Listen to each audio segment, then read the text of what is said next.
In this edition of City News, we'll show you what event has local citizens having fun for a cause. Also find out how one local group is helping veterans get the resources they need. Plus, we'll show you what event involves some of our local law enforcement. These stories and much more coming up on City News.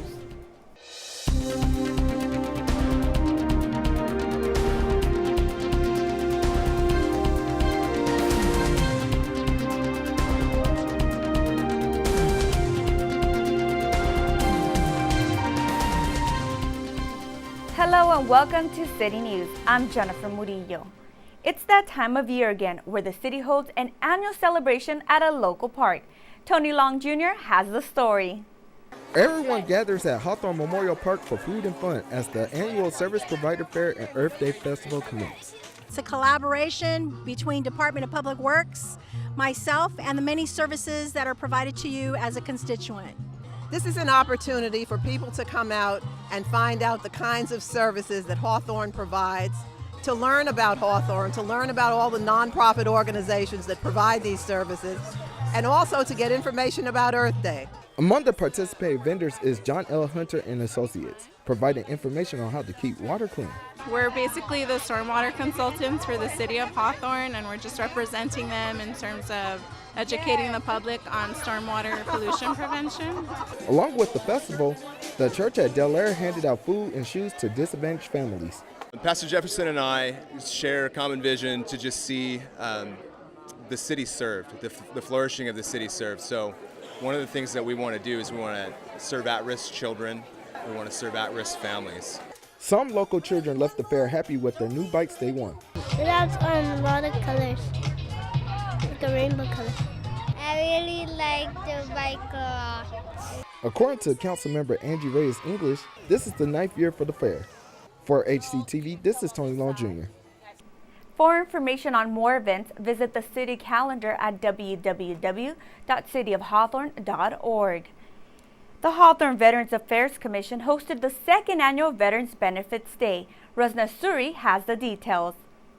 Veterans from all over Los Angeles County are gathering at the Hawthorne Memorial Center to learn about the various resources available to them, including health care, job assistance, and legal guidance. There's about 150 people here this morning and about 25 vendors from veteran service organizations.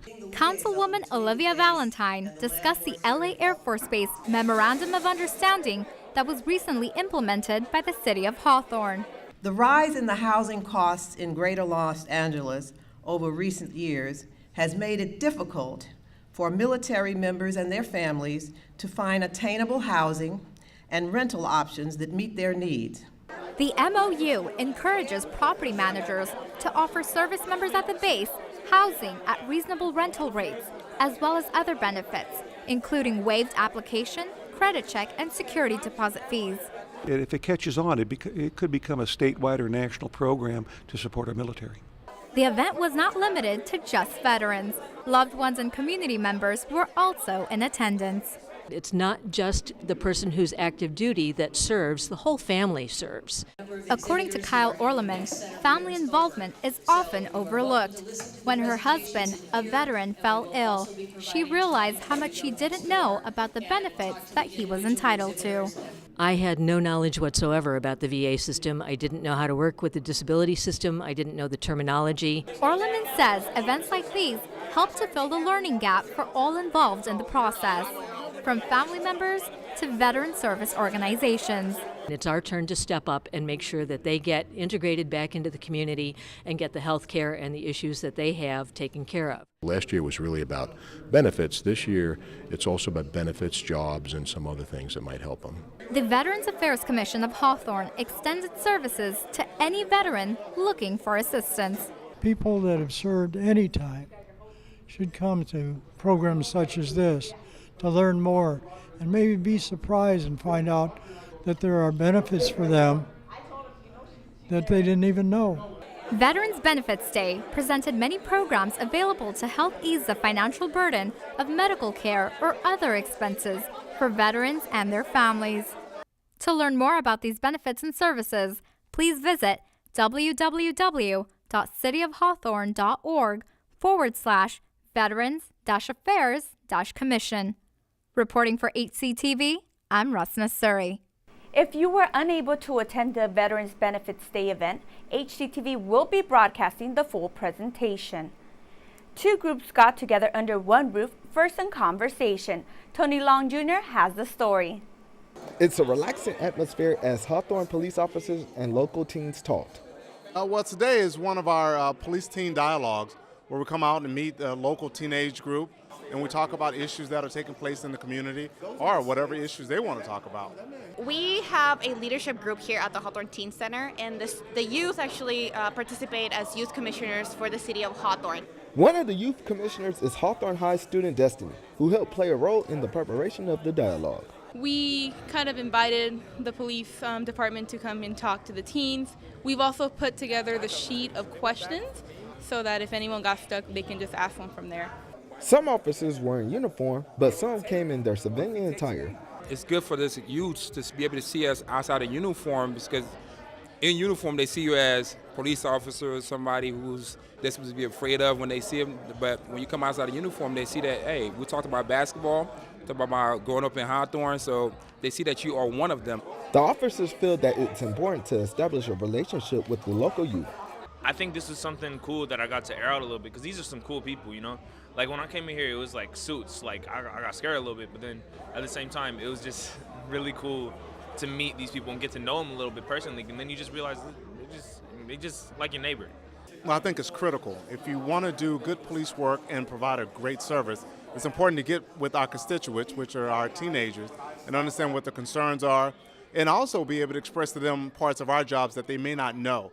According to Teen Center Coordinator Gloria Garcia and Lieutenant Robbie Williams, this is the third year the police-teen dialogue has happened. This is Tony Long Jr. for HCTV. For more information on events, visit the website at www.southbayyouth.org. Coming up next on City News, find out what event had residents going in circles for a good cause. Also learn why a local school was recognized by the state of California. There's more news ahead. We'll be right back. Welcome back. The nonprofit organization Resolve to Rise held its second annual symposium, Stand Your Ground. We take you to the Hawthorne Memorial Center to show you more. Resolve to Rise, in collaboration with the Hawthorne Police Department, organized the symposium in an effort to fight sexual assault by bringing awareness and educating people on this issue. Its purpose is to empower the community to stand their ground and join us in this fight against sexual assault. It's not just in a dark alley with a stranger, and it's not always super violent. There can also be the illicit look or touch from a boss that's like, wait, this doesn't feel right. A panel of experts and two victims discussed their experiences and share how they are able to lend a hand and help those in need. It's because it's really hard for someone to just openly just say I was molested or I was raped. It really takes courage, and it takes some time for them to really feel within themselves that they can be open about it. We're here to help them. We want them to be safe, just like the people that love them do. So it's a very difficult thing, and the stigma that they have to get over to be able to admit. There's a lot of great treatment and ways for people to heal. Even if law enforcement isn't able to put away the perpetrator, there are things that you can do through therapy or through other resources to heal and build a life worth living and move forward with your life. Recent movements like the Me Too were mentioned as helping give courage to more people to speak up, but not in all cases. When we think about sexual assault, we immediately think, oh, it's the female getting raped. But guess what? Men also experience a crime. Men experience a crime in a domestic home. Hey, it is cool to go to therapy. It is cool to talk about your feelings. It's cool to let all that out. You have to have a release. Along with males speaking up, the panel discussed how many victims of incest also find it very difficult to come forward, a type of case that is often seen by the Hawthorne Police Department. A lot of, for a lack of a better term, inappropriate stuff going on between fathers, grandfathers, moms, ex-boyfriends, things like that involving children, is what I see a lot of. The Monday following the symposium, the organization also held a survivors' vigil to stand in solidarity with sexual assault survivors and their families who are standing their ground against this issue and resolving to rise. To learn more about Resolve to Rise, go to their website at www.resolvetorise.org. The annual Relay for Life took place at Hawthorne High School. Tristan Davis has more on the story. Today's a special day here in the city of Hawthorne. The annual Relay for Life brought out supporters and cancer survivors alike to walk with the common goal all day of reaching nearly $30,000 for the American Cancer Society. And let me tell you what, the party never stopped. The Relay for Life is one of the largest fundraisers for the American Cancer Society, with volunteers coming from thousands of communities in 27 countries. The event has been taking place in Hawthorne for over a decade. Advocacy is our #1 way of getting everything out there, getting the education for the students, and I don't know anybody who hasn't been touched by cancer. Survivors, caregivers, and volunteers dedicated 12 hours to walk the track and make their way to the $30,000 goal. Among the crowd was survivor Eric Morris. Eric is a Marine who was diagnosed with kidney cancer at the age of 22. When I got the news from the doctor, I was in a lot of pain in the emergency room, and the doctor just wanted me to be comfortable, and he said those words. He said, "You have cancer."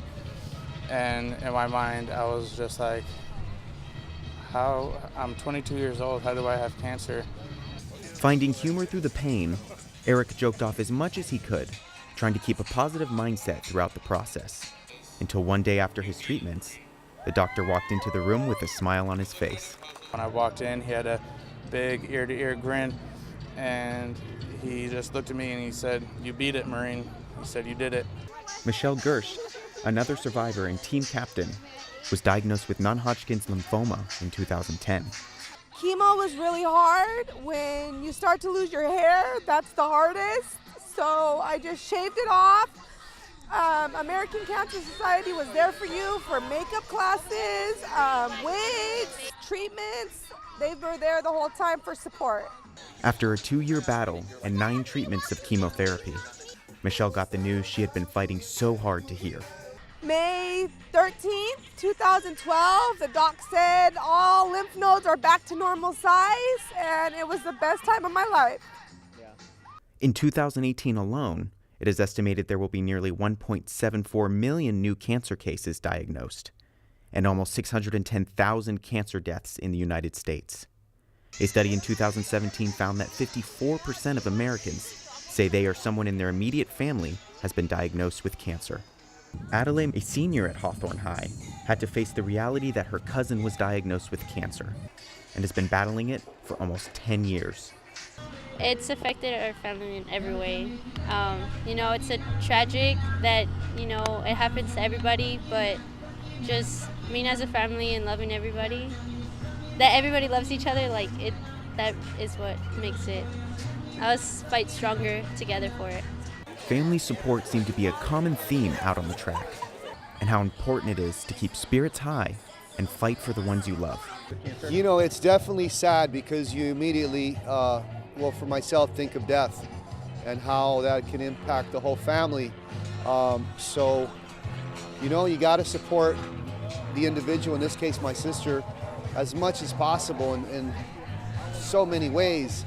12 hours later, the evening concluded with the closing ceremonies, and luminarias were lit to remember both survivors and those who lost the fight to cancer.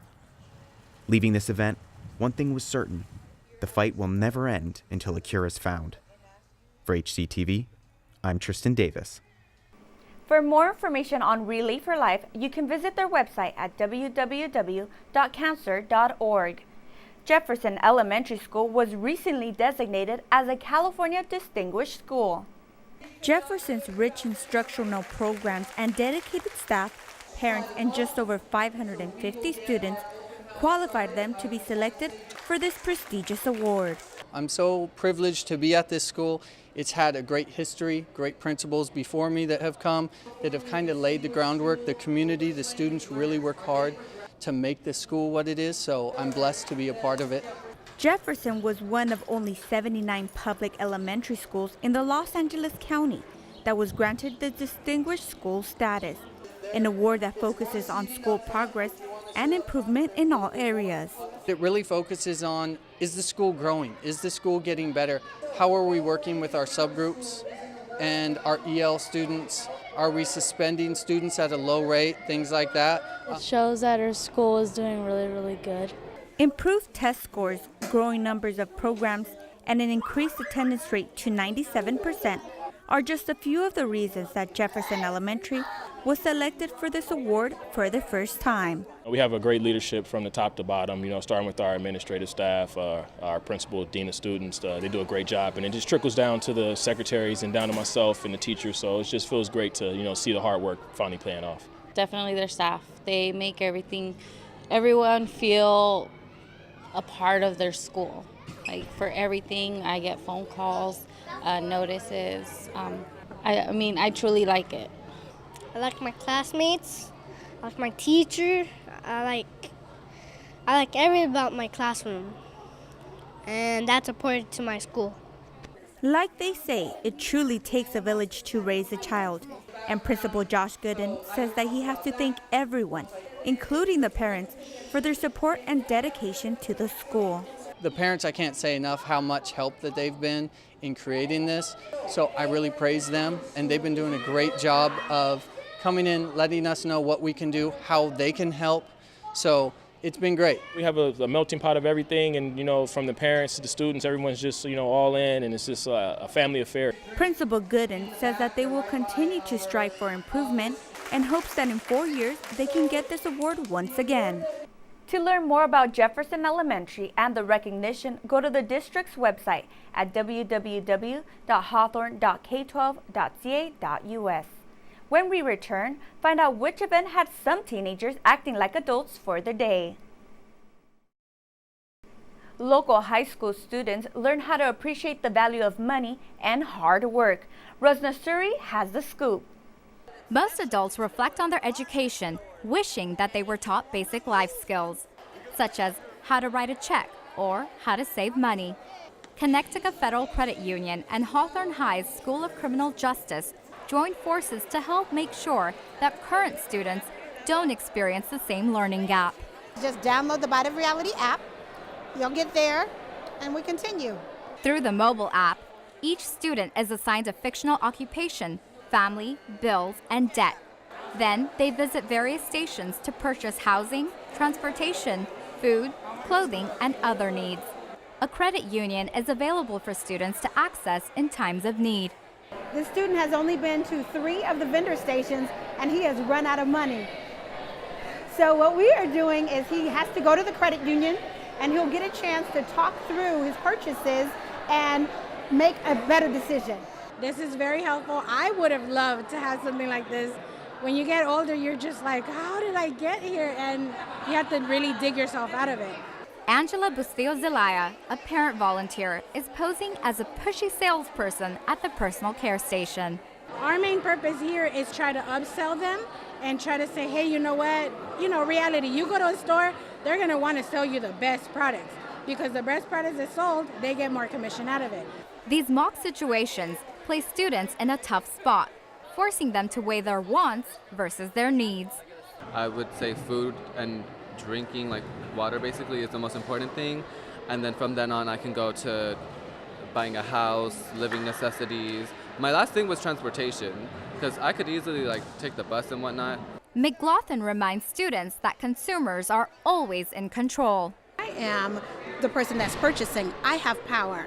Even though this vendor might be trying to upsell me or get me to buy more than I can afford, I can say no. I can walk away. After getting a bite of reality, students are more aware of the challenges adults face every day. If you spent even $1 over your budget, you completely knocked down another thing that was more useful, it was more necessary in that month. They saw the value in their job and in their education. James Rollins hopes that this event will encourage students to pursue higher education, to get higher paying jobs, and allow them to have the bigger budgets that they desire. Reporting for HCTV, I'm Rosna Suri. To learn more about the Bite of Reality event, visit www.rmjfoundation.org. Someone new is bringing new spirit into the high school environment. Tony Long Jr. has more. This looks to be a typical day for students at Leuzinger High School as voter registration day is being held. But filling out forms during lunch becomes livelier.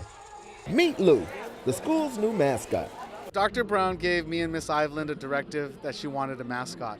So me and Miss Iveland sat and talked about what it is that would represent Leuzinger in the best way. I was actually really excited. I was excited because we've never had a mascot at this school, well, actual mascot suit at this school. So when I first heard we were getting one, I was just super excited. The appearance and features of Lou are based on a popular college mascot.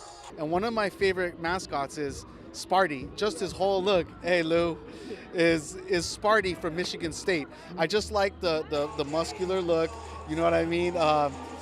Kind of angry, but friendly as well. Despite being an Olympian athlete, it may come to a surprise about his origin. Lou is actually, believe it or not, he's Canadian. He came from Canada, so he's our friend from the north. The debut of Lou will always be remembered. On that day, they were actually singing happy birthday, and then Lou walked up with the flowers. And for me, it was a real sense of pride, being a former Olympian student and a graduate of the class of 1984, to see that we actually brought Lou to life. Lou does have a favorite sport, but it's not the obvious choice. All right. Students like Mason enjoys participating in campus events with Lou. Lou is fun to have around. He dances. He seems very energetic. He's fun. According to athletics director Marlon Mendez, both the athletics department and associate student body collaborated on putting a fund together to create Lou. For HCTV, this is Tony Long Jr. According to Director Mendez, the total amount raised for the mascot was $6,000.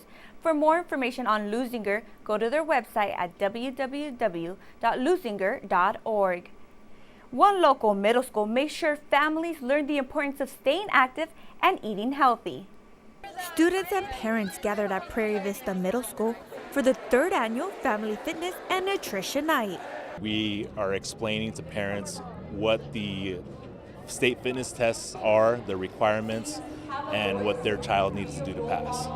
Educators gave a few short presentations on the state physical fitness test, FitnessGram, and the importance of living a healthy lifestyle before students took over the show.